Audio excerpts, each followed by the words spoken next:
Welcome back, guys. This is Automotive Anonymous. If you're new to my channel, you should know that I own a Subaru Outback Wilderness, but it's not very often that you guys get to see all three of the Wilderness trim levels together with the Forester, the Outback, and then the Crosstrek, which those only started showing up in about the last 2 months. I have individual reviews of all these, as well as comparison videos of basically any of the two. But today, I just want to show you guys for fun all three of them, since we have them side by side. Twin Falls Subaru, sometimes they just make it too easy for you. So when I came to town today and I saw all three of these together, I figured someone would benefit from watching a video of what these look like in geyser blue, which I always have trouble not pronouncing it geyser blue. But I also do physical therapy full-time. I work in a nursing home. So that's just some of the humor that I guess comes with that. So let's go through each of these vehicles very briefly, so you can see what they look like side by side. Keep in mind, again, this is not the full review. We're not going to get very technical with the specs. This is more just subjective, and so that you can decide in the same sunlight, on the same platform, on the same day, which one looks the best, which one might fit your needs the best. With the Crosstrek and its foot of vertical cladding on the doors, that's kind of interesting. Quite a bit more than the other ones, but as Subaru keeps progressing forward, they add more and more cladding, you lose more and more paint. Some people like it. I suppose if you actually are going to off-road it, it might do better that way, but not everyone favors that. While wanting what the Wilderness offers, which is more ground clearance, more capability. Whereas the Outback, as you can probably imagine, is where my personal backpack is chilling, strapped in, of course, because this is a Subaru and safety comes first.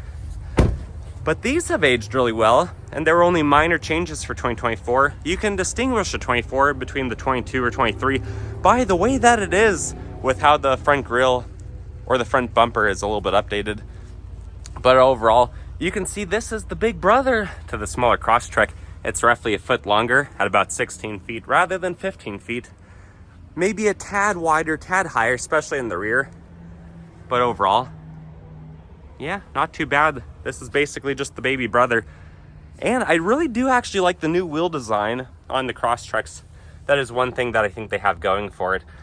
But these are often a little bit more pricey than you might expect to pay for a Crosstrek.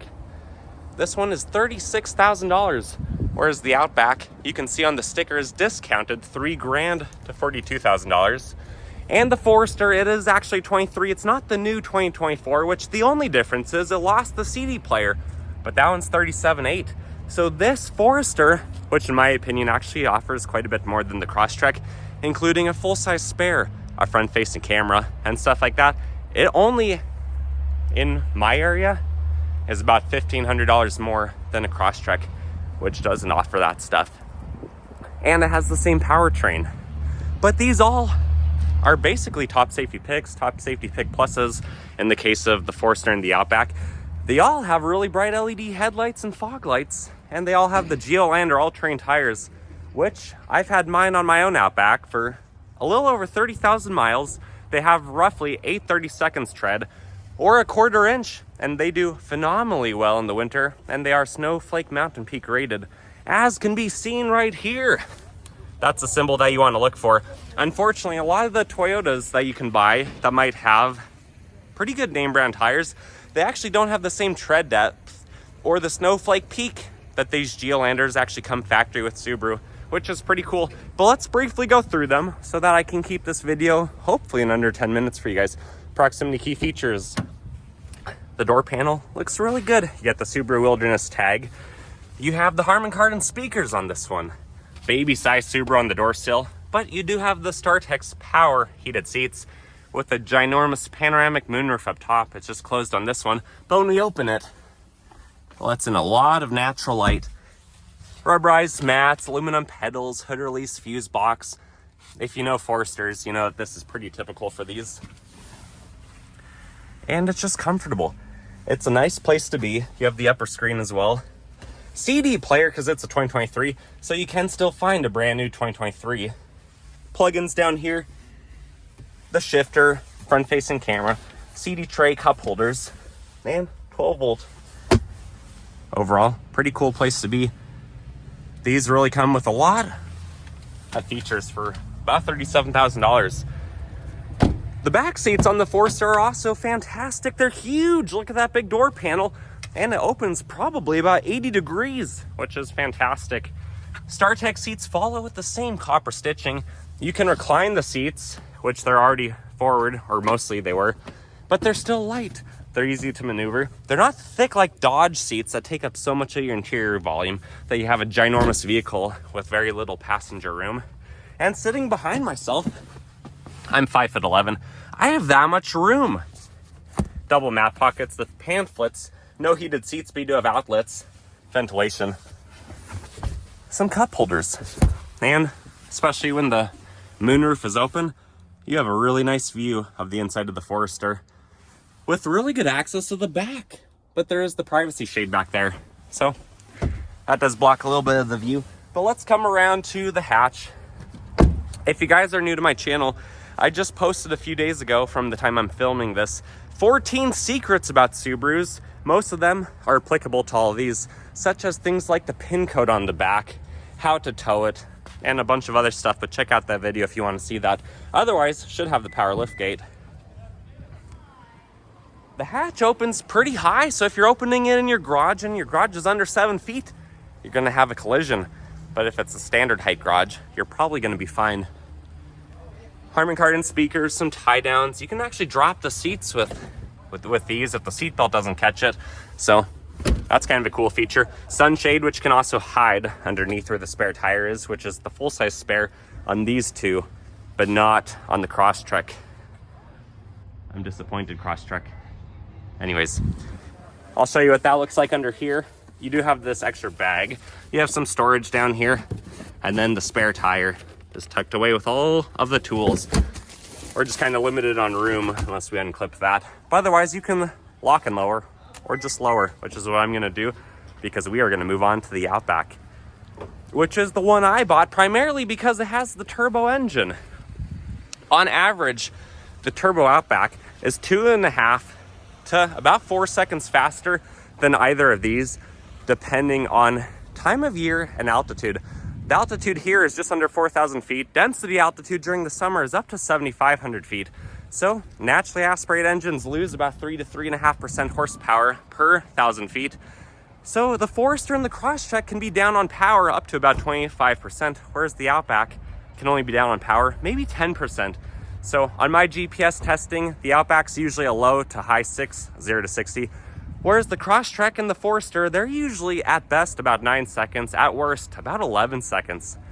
So going through what is this? This is the Outback. I should know, I have one. Door panel looks really good. You have a bunch of different materials. Nice big panel. Not a very big storage compartment. Harman Kardon speakers right there. Medium-sized Subaru on the door sill. So Subaru's trying to make a scene with that, I suppose. Then you almost have like tire tread on the Subaru mats. Rubberized pedals. Mine has aluminum pedals. I don't know why they ditched that option. Hood release, fuse box. Not as many options on the left because this has the bigger screen, as you'll see. But still power heated StarTech seats with a small Legacy sedan size sunroof. Sitting inside here, it doesn't feel quite as spacious as the Forester. I'm gonna bring the seat back a little bit. That should help. The big screen is not my favorite. The wireless charging is not my favorite either, just because it doesn't work super well. Electronic parking brake, the shifter, cup holders. Something cool though, you do have dual stage center console, still with a 12 volt. And then really good visibility from in here. The back seats are huge. And you feel really comfortable, really safe driving things like this. Otherwise, let's hop out. Let's go into the back so you can see the difference in the back of the Outback. Door panel, also really nice. These can also recline, maybe 7 or 8 degrees, which is pretty cool. And then at 5'11", with the seat fully forward, I maybe don't have quite as much room as the Forester, but I still have the double mat pockets. And I even have heated seats in addition to what those offered with a USB-C style versus just the A right there. Center armrest.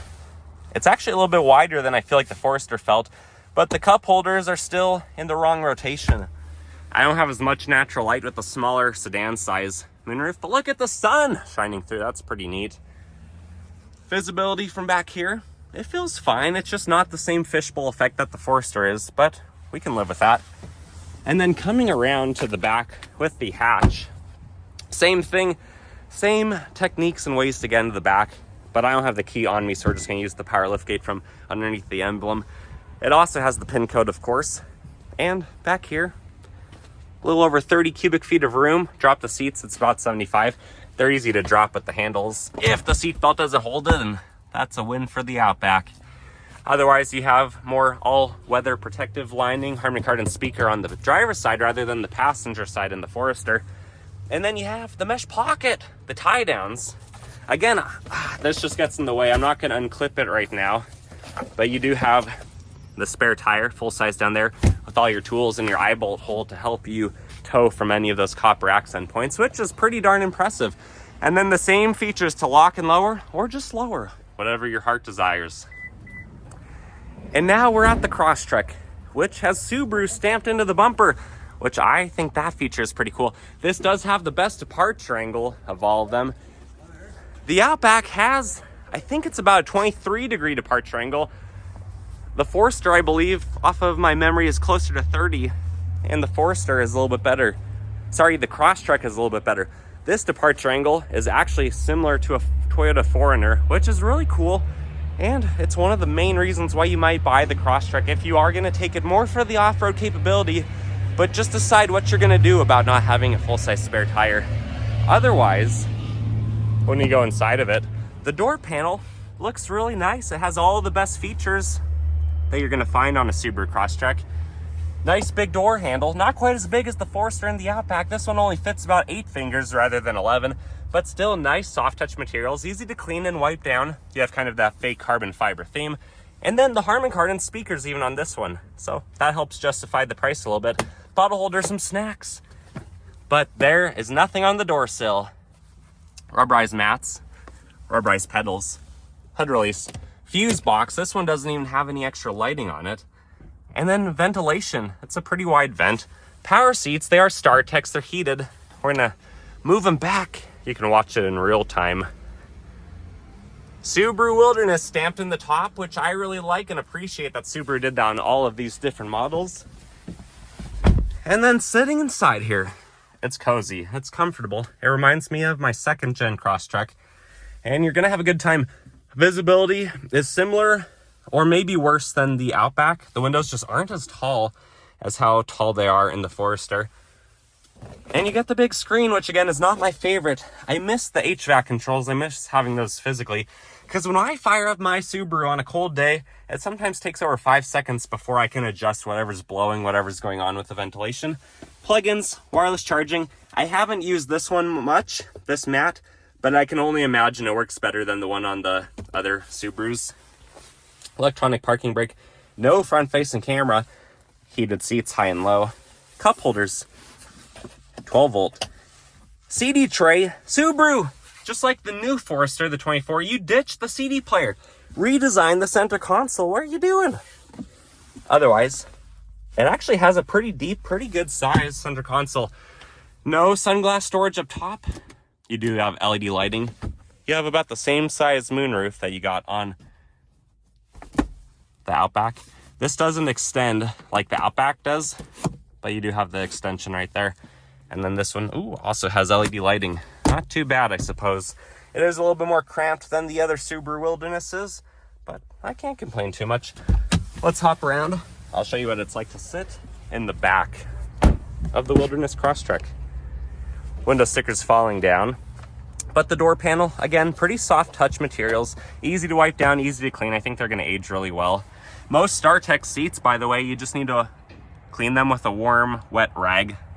You usually don't even need to put any products on it with how they are water repellent. And then these seats don't recline, but they're light. They're easy to maneuver as long as the seatbelt's not holding it. But that's the size difference. I do have the seat unusually extended backward just for where I was comfortable with at the moment. But keep in mind, there's not quite as much room. In the back, same thing with the footwell. So if you do have a larger driver up front, my knees only have, let's see, what is that, 1 digit of room in front of my knees. Some plugins, no vents or anything back here. But this 3rd generation Crosstrek does have cup holders. This feels like it's right out of the Forester, honestly. Sitting in the back though, these seats are really comfortable. I'm having a good time. I can't complain one little bit. I also have enough headroom at 5'11", so that's pretty cool. But you also don't have the power liftgate when you go Crosstrek on any of the trim levels. You still have the 2 eye-bolt holes in the back. Look at all that 9.3 inches of ground clearance. That's really impressive. Subaru Wilderness tags, blacked out badging, but power liftgate, or sorry, manual liftgate, which honestly, as much as I use the power liftgate on my Outback, I'm okay with it being manual, as long as you have the range of motion and the strength to get it up there.